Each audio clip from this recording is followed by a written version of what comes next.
La segona mostra Tramuntec ha arribat al Consell Comarcal de l'Alt Empordà amb un ultralleuger a l'entrada per donar la benvinguda als visitants. Tramuntec és una mostra de treballs de tecnologia dels alumnes d'ESO de l'Alt Empordà. Molts d'ells no s'han volgut perdre aquest acte inaugural coincidint amb la festa de Sant Baldiri del carrer Nou. En total s'hi poden veure 50 treballs realitzats per uns 120 nois i noies. Amb més de 50 treballs, és una fita, i més de 30 professors. I només estem parlant d'aquesta comarca, la comarca de l'Alt Empordà. Que tinguem una participació d'aquest tipus no hi ha en tot el nostre país.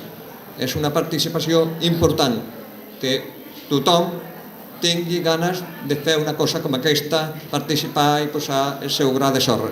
Les hores invertides per poder fer una mostra només les saben aquells que les hi han invertides, siguin alumnes, siguin professors. Per tant, l'encert de sortir de l'aula, mostrar-se a fora, mostrar la feina que es fa i, a més, com s'ha comentat, sense oferir premis individuals, sinó com a mostra, com a exhibició d'unes feines fetes en conjunt i en equip, té una importància extraordinària, perquè moltes vegades només som conscients d'allò que fem quan ho expliquem a fora. Per tant, ja esteu entenent que el que estic parlant és de reivindicar la feina que es fa a les aules, tant per part de professors i per part d'alumnes.